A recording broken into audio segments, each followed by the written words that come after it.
తెలుగు వారి number 1 choice Telugu matrimony. మా దగ్గరకు వస్తే మీకు సంతానం గ్యారంటీ. ప్రపంచంలో అతిపెద్ద డాక్టర్లు కూడా మీకు పిల్లలు పుట్టరు అని చెప్పినా నో వరీస్, మీకు సంతాన భాగ్యం గ్యారంటీ. మా హాస్పిటల్కి రండి, చేతిలో చక్కగా బిడ్డతో ఇంటికి తిరిగి వెళ్ళండి.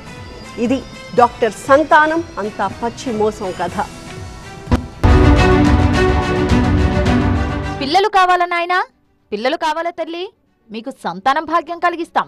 దానికి గ్యారంటీ వారంటీ కూడా ఇస్తాం. ఎస్, పిల్లలు కావాలని వచ్చిన వాళ్లకు చేతిలో పిల్లలు ఉండడం ఖాయం. ఇక్కడ నో ఫెయిల్యూర్, 100% సక్సెస్ రేట్ ఉంటుంది.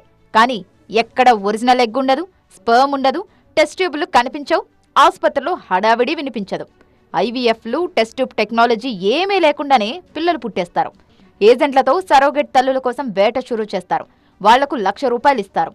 సంతానం కావాలంటూ వచ్చిన దంపతుల దగ్గర ముక్కు పిండి ₹30 లక్షలు వసూలు చేస్తారు. ఇంకా సింపుల్ గా చెప్పాలంటే సృష్టి ఫెర్టిలిటీ సెంటర్ పేరుతో బేబీస్ ను సృష్టించారు. చైల్డ్ స్నాచింగ్ చేస్తారు. హైదరాబాద్ సృష్టి ఫెర్టిలిటీ సెంటర్లో కష్టపడి అందాన్ని, వీర్యాన్ని కలిపి టెస్ట్ ట్యూబ్ లో బేబీని పెంచి తల్లి గర్భంలో పెట్టి సృష్టికి ప్రతి సృష్టి చేసేస్తారు. డాక్టర్ నమ్రత చాలా ఈజీగా పిల్లలను పుట్టించేస్తారు. దానికి ఆవిడ సైన్స్ ను కాకుండా చీటింగ్ ను నమ్ముకుంది. మొదట ఏజెంట్ల ద్వారా గర్భవతులను గుర్తిస్తుంది నమ్రత అండ్ బ్యాచ్. కోల్కతా, ఒడిశా, అస్సాంలకు చెందిన పేదింటి గర్భవతులే ఆ ఏజెంట్ల టార్గెట్. వాళ్లను ప్రలోభపెట్టి పుట్టబోయే బిడ్డను ముందుగానే ₹1,00,000 ఇచ్చి బుక్ చేసేసుకుంటుంది నమ్రత గ్యాంగ్. ఈమె కోసం ఏజెంట్ అవతారం ఎత్తిన సంతోషి అనే మహిళ కూడా అరెస్ట్ అయి కటకటాల్లో ఉంది. ఇది డాక్టర్ నమ్రత చైల్డ్ స్నాచింగ్ దందాలో మొదటి పార్ట్. ఇక చైల్డ్ స్నాచింగ్ కుంభకోణంలో రెండో కోణం కూడా ఉంది. ఇది రెండో పార్ట్లో పిల్లల కోసం, ఐవీఎఫ్ కోసం తన దగ్గరకు వచ్చిన దంపతులను మాయమాటలతో సరోగసి వైపు మళ్లిస్తుంది ఈ క్రిమినల్ డాక్టర్ నమ్రత. వాళ్ల దగ్గర నుంచి 30 నుంచి 40 లక్షల వరకు వసూలు చేస్తుంది.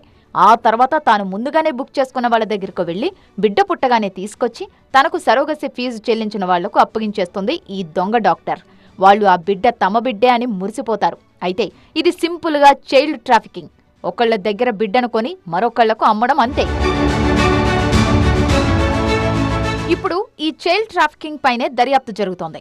దీనిపై హ్యూమన్ రైట్స్ ఆర్గనైజేషన్ కూడా సీరియస్ అయింది. సృష్టి ఫెర్టిలిటీ కేసును సుమోటోగా విచారణకు తీసుకుంది మానవ హక్కుల కమిషన్. జస్టిస్ షమీమ్ అఖ్తర్ అధ్యక్షతన విచారణకు ఆదేశించింది.